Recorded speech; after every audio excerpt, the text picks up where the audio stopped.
Oh, the hectics of life. Oh, I absolutely just loved getting out, getting away from the city and spending time in nature whenever I got the chance. I got the opportunity. Forests, trails, hills, lakes, rivers, the ocean, the shore, the beach.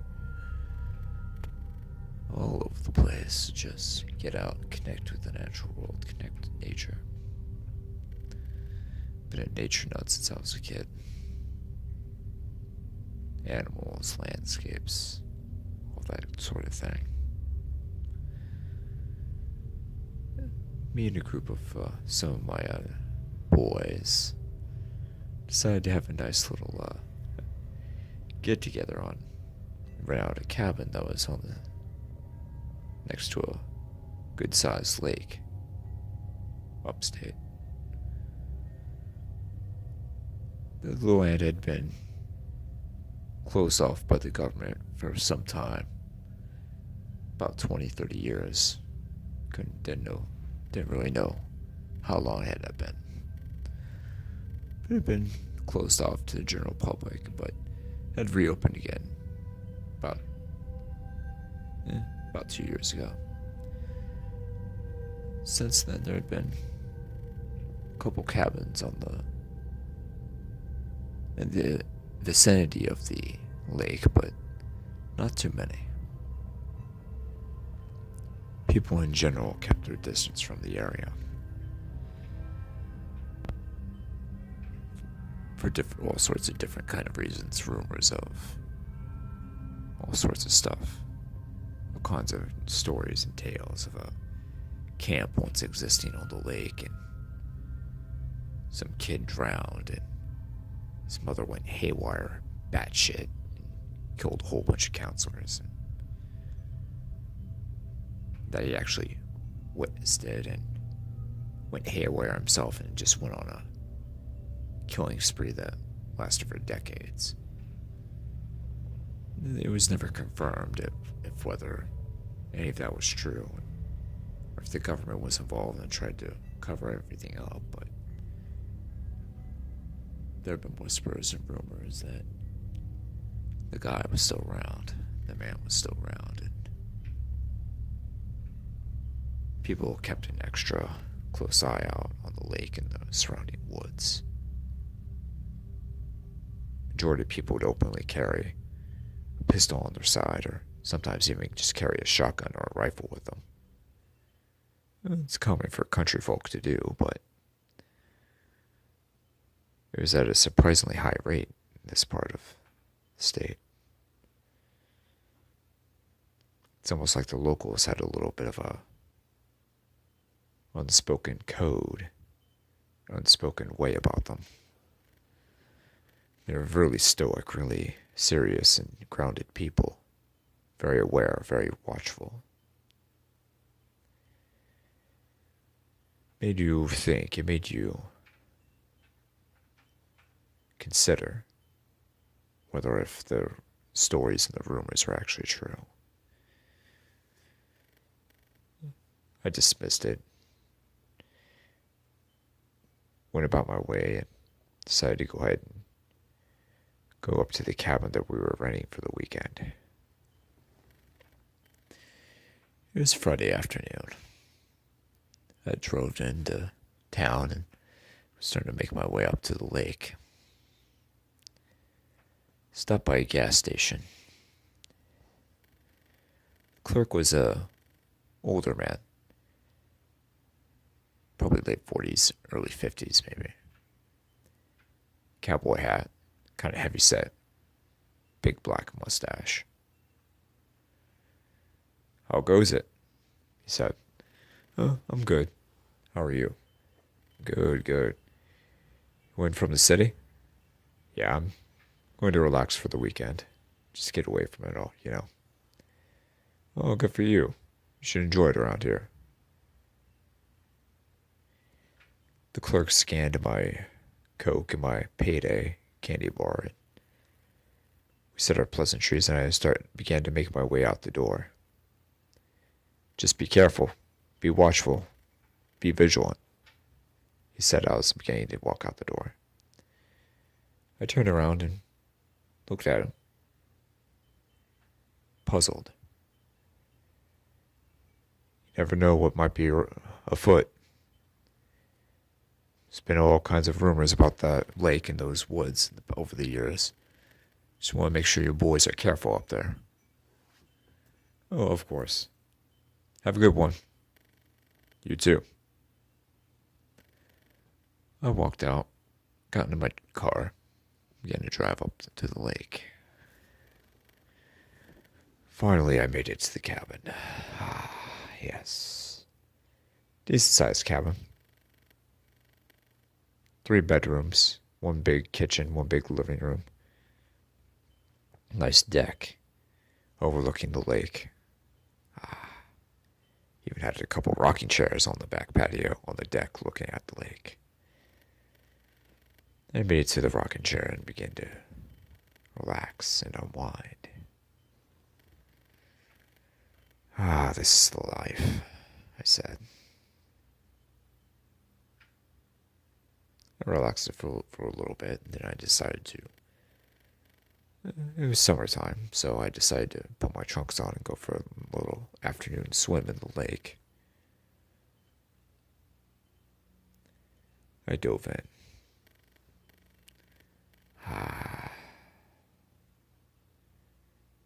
The power of water, the feeling of water, caressing your muscles and relaxing you, making you feel at ease, easing the tension you've built up over the week. That's it, I thought. I went out a little ways, swimming.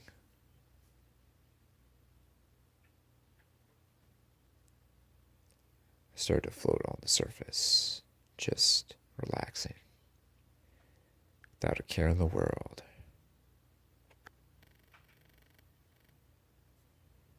Then I felt a nip at my foot. I twitched, shook myself and looked around. There was no one there. The hell was that? I was on edge for about 20-30 seconds. I'd gone from the floating position up to the normal swimming position and started kicking around, making sure there was nothing or no one underneath me. It's a fairly deep lake, but nothing that couldn't be dealt with or handled. I dove down and had a look underneath, but the lake was so dark and murky you couldn't really see more than a couple feet in front of you. So I rose back up to the surface, started to float again and relax.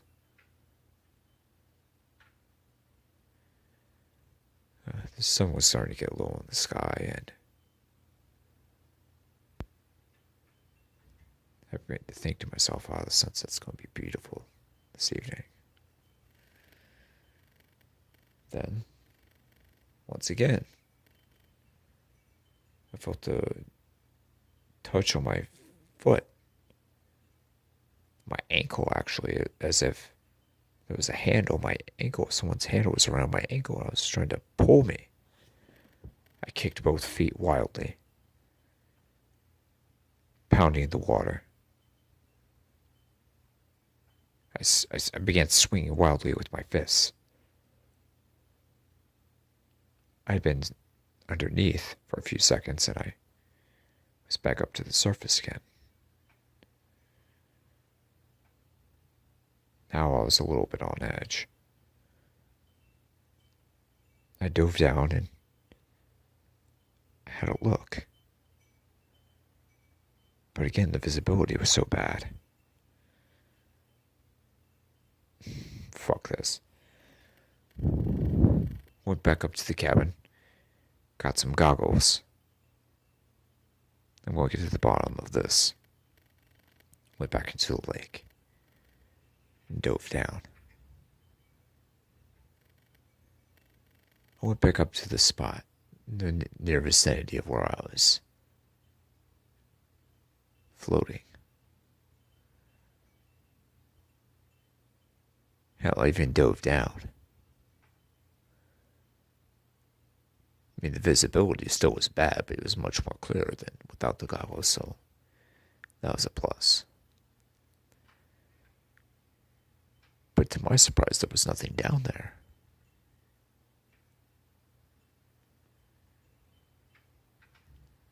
"15 feet, 20 feet, 30 feet. Nothing. Absolutely nothing. Barren. Nothing there. I inspected the near area within the lake, but the lake was so large that it'd take hours for me to search it thoroughly, so I just went back up to the surface, called it a day, and went back to the cabin and started to dry myself off.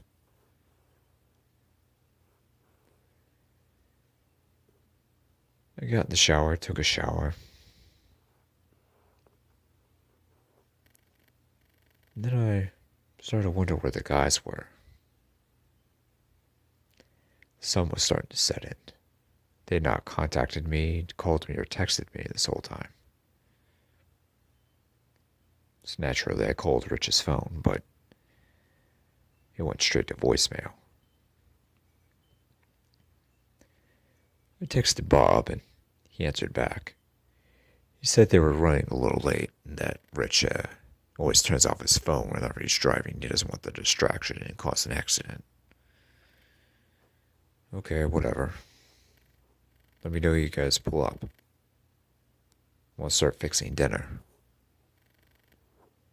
All right, he answered back.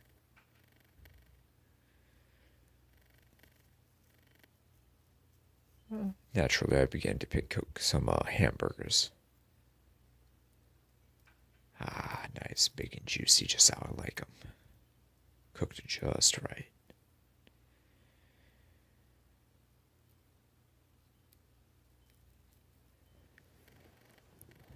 I just finished my fixing dinner when the sun was setting.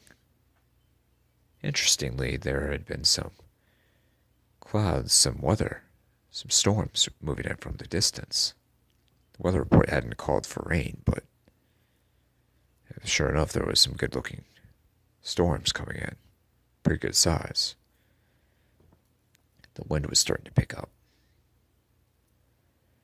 So naturally, I watched the remainder of the sunset, locked up the doors, and got on the couch and turned on the TV.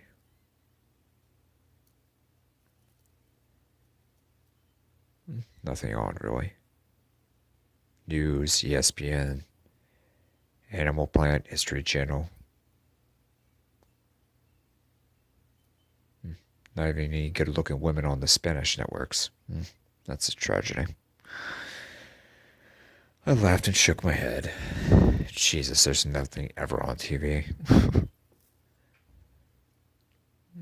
began to scan some of the movie channels.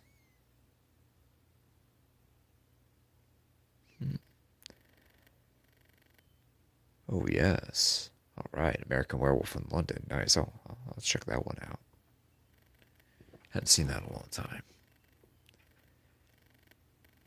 So I eased and relaxed and began watching.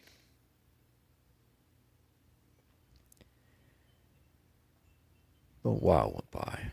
15 minutes, 20 minutes, 30 minutes, 45 minutes, then an hour. Jesus, where are those guys? I texted Bob asking him where they were. I went back to the movie.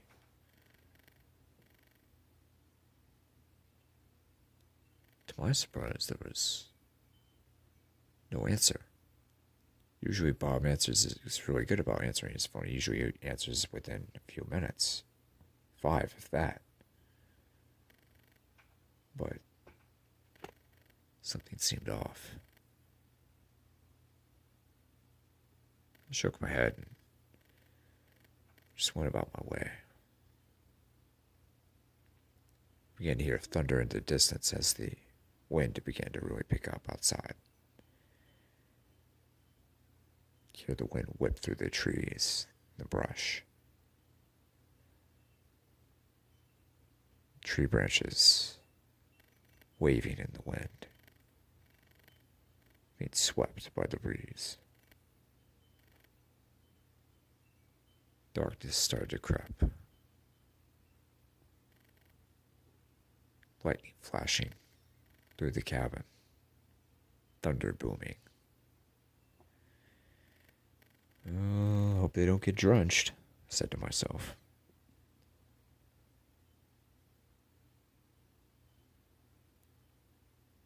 I continued with the movie, but began to get more and more uneasy at the fact that I hadn't gotten an answer from Bob. Maybe I'll try Terry. Called Terry, but there was no answer. So I texted Terry.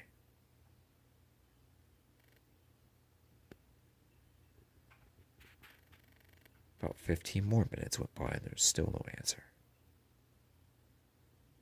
It's really weird, I thought to myself.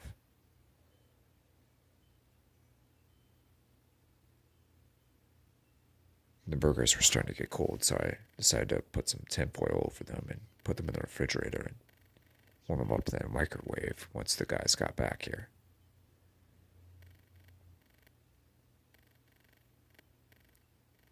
Then the rain began to drop. Subtle and light at first, but then a downpour. Good amount of wind, about 25, 30 miles an hour, and lots of lightning. Stereotypical weather that you'd see in all sorts of horror movies. Just pounding rain.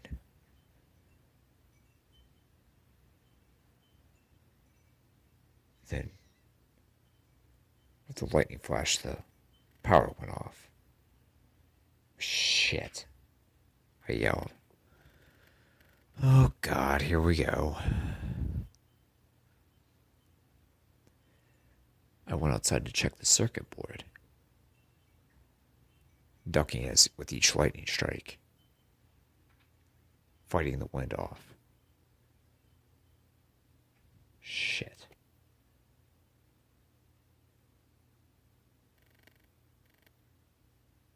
The system, the board was completely fried. I tried everything I could, but the power wasn't coming back on. Luckily, I found some candles in the kitchen cabinet. Began to light those within the cabin.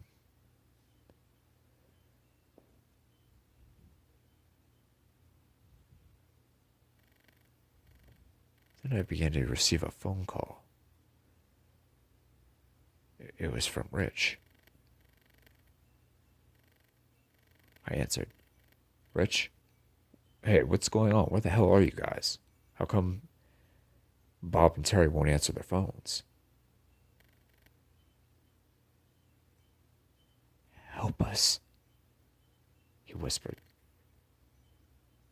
What? Help us. I can't really, Gino, I can't really, talk too loud right now. I'm in the middle of the woods. How the hell do you have service? Don't ask me how. Somehow it's taken me almost half an hour to get a hold of you. But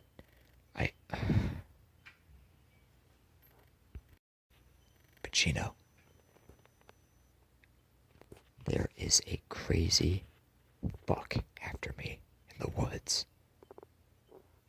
What are you talking about? Gino, on our way up here, someone was standing in the middle of the road right when the sun was setting. Right in the middle of the dirt road. We tried to get him to move, but he wouldn't move. He had this huge spear-like thing, and he just...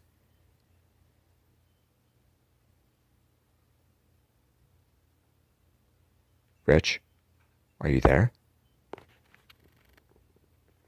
No answer.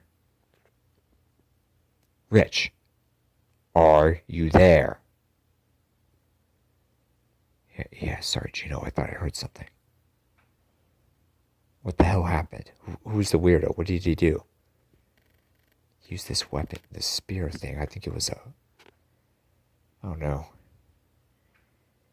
He punctured all 4 of the tires on my car and busted out the windows. Grabbed Bob and Terry and I just ran, man. I couldn't do anything. I wasn't armed. This guy was almost inhuman. He was just... What are you talking about? Who is this guy? 3 dudes couldn't fight off one guy? Even if he had a spear thing, you could flank him, use one guy one way. Terry, this guy was inhuman, I am telling you. What do you mean, inhuman?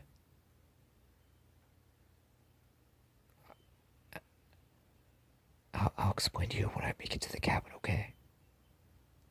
Where are you? How the hell are you gonna get here? How far are you away from here? I don't know. If I had to guess, probably like a half a mile, or maybe a quarter of a mile. I'm actually hiding out in the woods. What part of the woods are you in?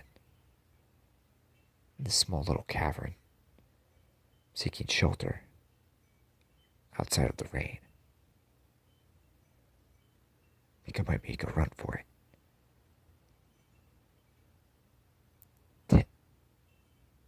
Rich, how the hell are you gonna make it? I don't know. Wish me luck. I'll be right there. He hangs up.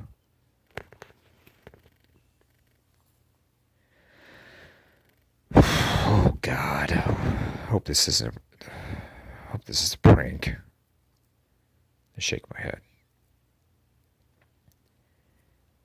I'll wait a few minutes. By the time the rain actually starts to pick up, it doesn't lighten up, it actually picks up. Torrential downpour. I say to myself.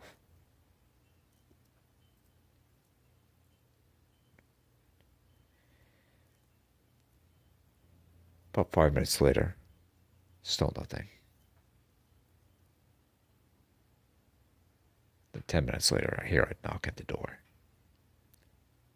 Gino. I hear Rich's voice slightly. Let me in. I open the door. There was Rich. Covered in mud, dirt. Blood on his face, even though it wasn't his. There was no open wound. Shaking. On the verge of tears.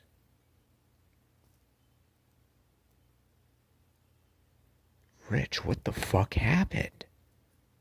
I say. He shook his head and thundered right inside. Lock the fucking door and brace all the fucking doors now. What are we gonna brace the doors and the windows with? I don't fucking care. Brace them with something. All of them. Now. So I began to move some chairs and desks and drawers on some of the doors in the house.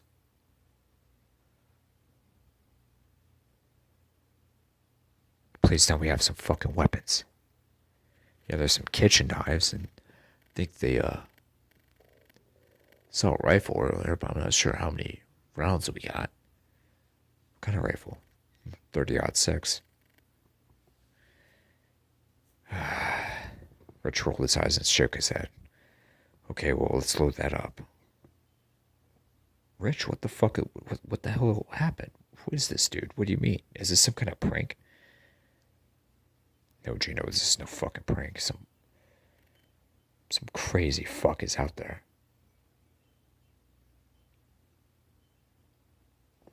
We prepared. We got everything in order and fortified the cabin.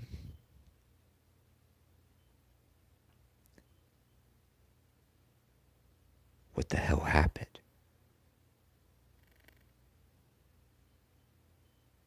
Gino. Some crazy, inhuman dude. I'd say about 6'4", maybe 6'5", 250, 260. Dude was wearing these gray-blue coveralls and a hockey mask. Dude was just jacked. I've never seen anyone like him. His skin was gray, almost like a grayish-black color. Inhuman, almost like a walking corpse. He used the spear to just slash the tires on the car and just busted out the windows. Impaled Terry right in front of me and dragged Bob by the throat and ripped him out of the car. I mean, just used his fist and just busted through the window, grabbed him by the throat and actually pulled him out, one-handed.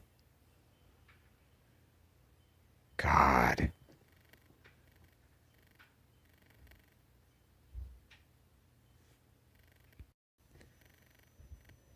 We waited. And waited. Suddenly there was a sound on the roof. Someone was walking out the roof of the cabin.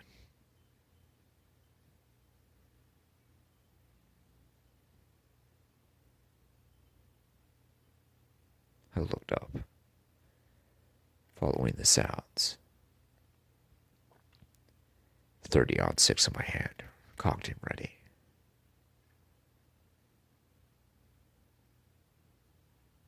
What the hell? I whispered. Rich stayed silent.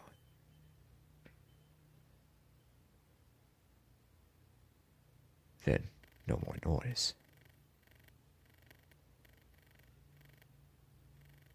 The thunder still crashing, the lightning still flashing outside.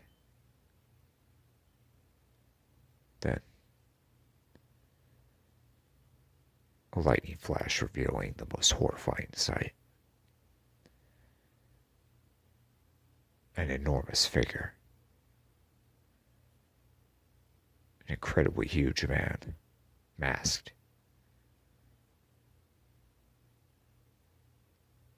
Coveralls and the hockey mask, staring directly at myself and Rich through a window. The main living room window.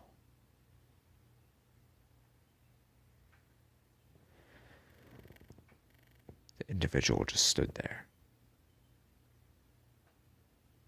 without a care in the world, not fazed by the wind or the rain or the crashing lightning. Another sudden whip-like crash of lightning. It really enlightened the figure, showing clearly for a second, then back to pitch black. Jesus, whispered Rich. Shh. I shushed.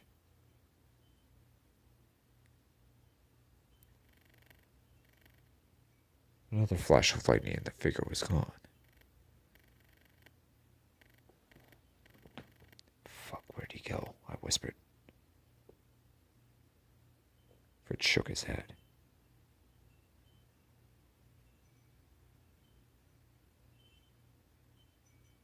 Then, I heard scratching on the side of the cabin, as though someone was running a sharp utensil against the wood.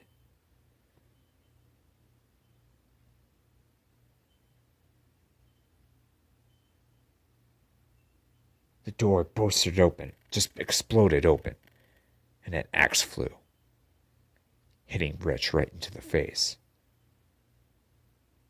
Blood spurted everywhere on me. I screamed and began to open fire on the open door. I emptied the rifle, began to reload. Then the dark man, the huge figure began to walk through the threshold, dripping with rain, tilting his head sideways, coming forward slowly, his shoulders heaving up and down, his body tense and strong, as that of a giant apex predator waiting to strike at its prey. I slowly began to walk backwards towards the back door where the back porch was. I slowly was loading the rifle. I was at the back door when the man yanked the axe away from Rich's dead corpse and slowly began to make his way toward me. Finally had the rifle loaded. I pointed the 30-06 at the man's head. Began to open fire. Pulled the trigger. Impact. No effect.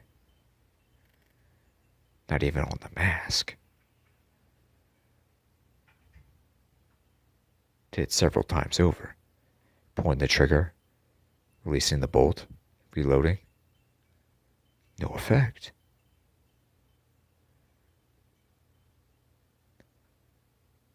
The figure threw the axe right at me.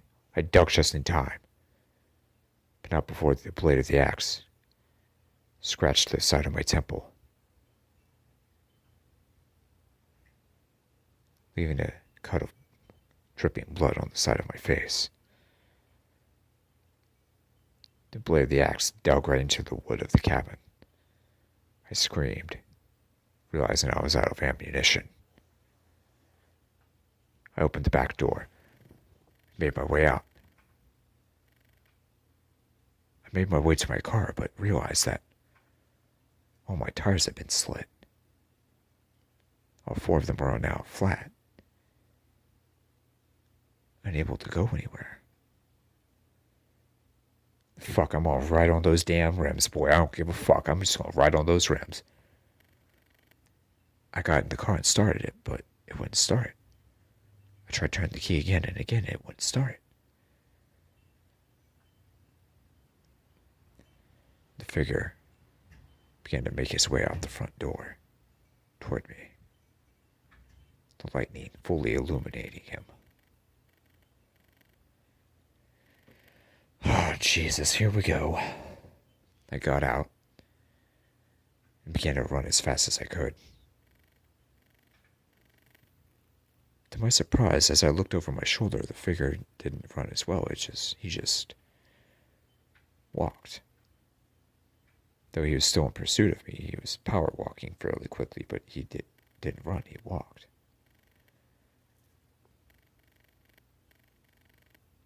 Through the lightning, the thunder, the rain, and the wind, I ran.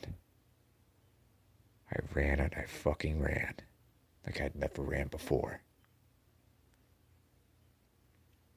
On that dirt road. Then I saw the wreckage of the car.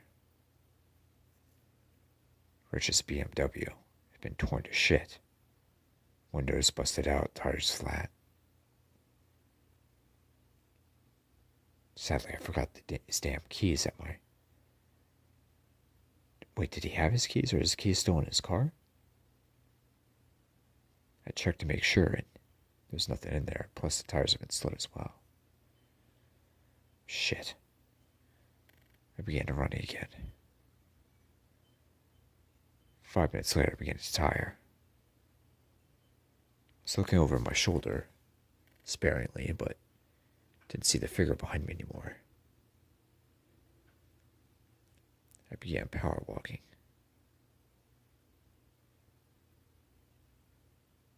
Making good time. I just need to get to the fucking sheriff's office. I need to get into a... Oh, shit. I forgot my phone at the damn cabin. Oh, fuck. I shook my head and continued walking.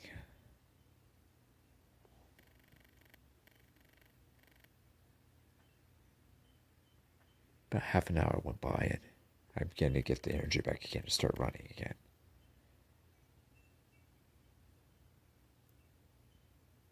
Some time went by, and then I began to see the lights of the gas station that I had popped up to earlier that day.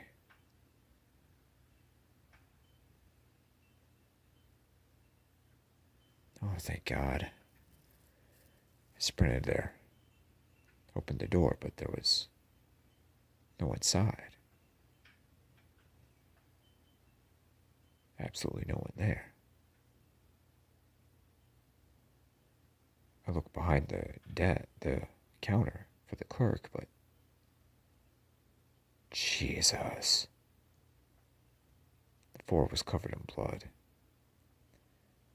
The dead body of the clerk, strewn out on the floor. His throat slit. His body lifeless and motionless. I looked for a phone, but couldn't find one. Right, I was starting to make it outside, the goddamn figure. The damn figure was outside the door, staring right at me. How the hell was that possible? He wasn't even behind me. He wasn't even running, that I could see. I ran this whole, a good portion of this way. How the hell did he... Jesus. I made my way back toward the bathroom. The front door of the gas station exploded in. The giant figure, wielding his axe, came in my direction. There happened to be an emergency exit out, and I started to make my way out.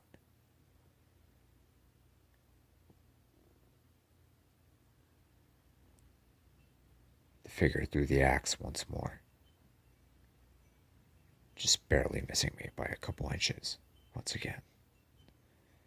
Managed to open the emergency exit, make my way outside. This time I really began to sprint.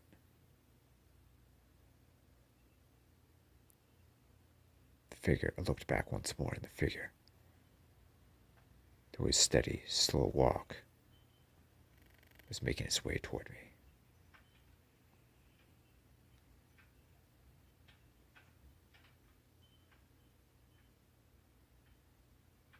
me. I went down the road, huffing and puffing, gasping for air.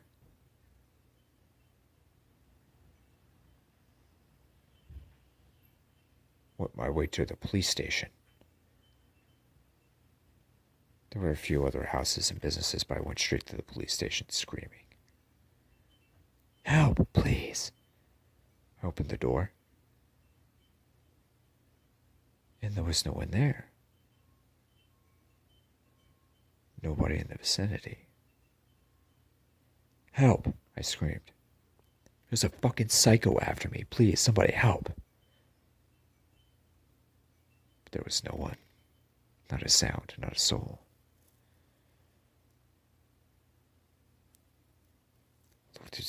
Checked behind the desk, but there was no one there. I started to look around some of the offices, and then God. Mangled bodies everywhere. The hallways, the offices.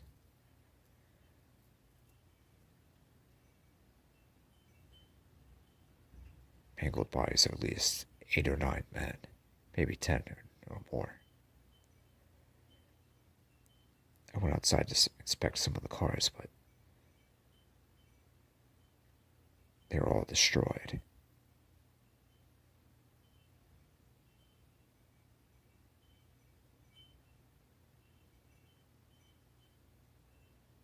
No one, not a soul. I was all by myself. I screamed frantically throughout the town for someone to help me. But nothing happened. No one answered. Nobody acknowledged. There was nobody that could see what was happening. Not even so much as a light coming on in the house.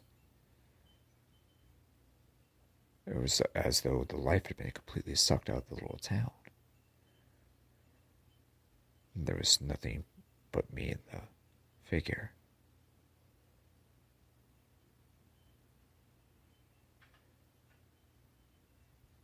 Then the figure began to close in. Somehow, someway, he kept pace with me. Even though he was just walking, he just kept pace.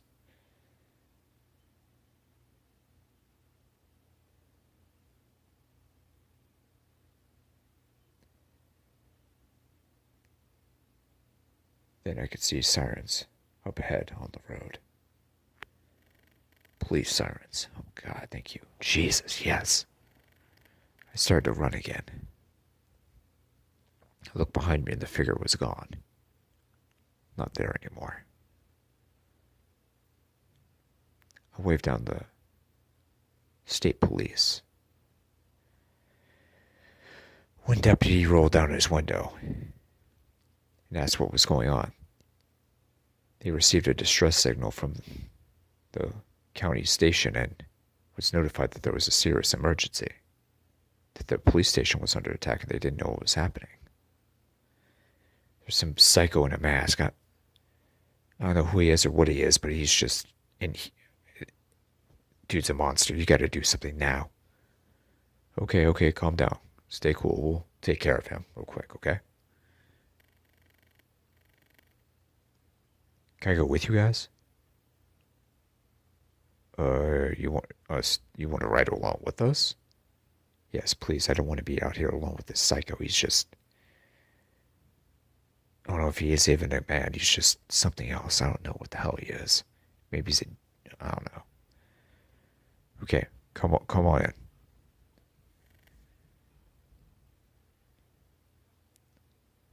Make it into one of the deputies' cars, and we begin to make our way up. It's a convoy of 5 cop cars going up to the police station. So what does this psycho look like, he asked me.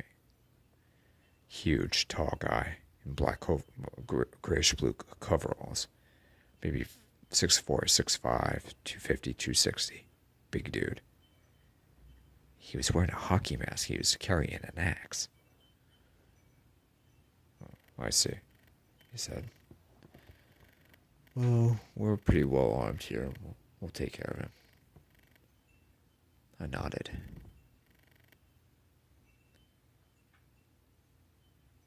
Just then it burst.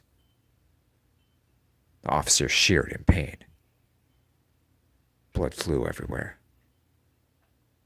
He had been impaled from behind with a machete. A giant machete. What the... The car slowed to a roll. Looked behind me and... there he was. Masked psycho.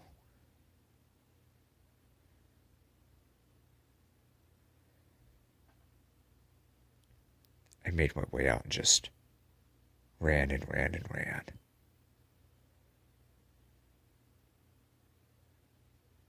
Okay, as I ran off, I could hear shots going off, shotgun shots going off in the distance.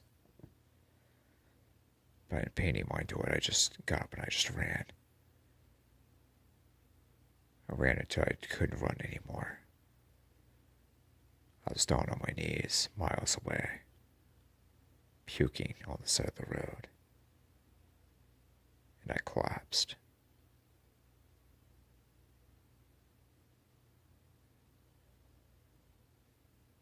I woke up the next day and I was in the hospital.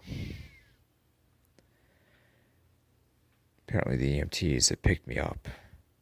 Well, actually it was a elderly couple that noticed I was passed out on the side of the road, and they picked me up and took me to the hospital.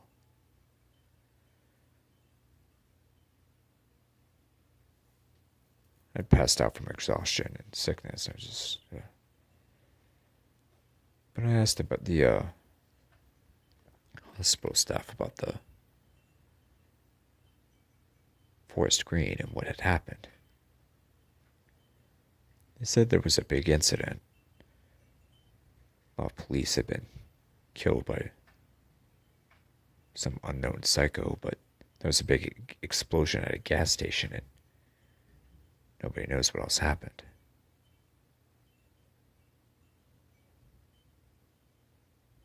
I shook my head and began to rest.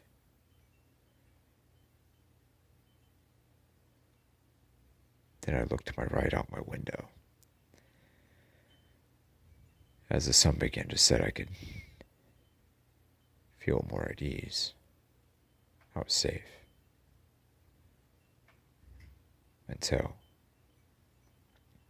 the figure in the hockey mask appeared right before me at the window with a blood-stained axe,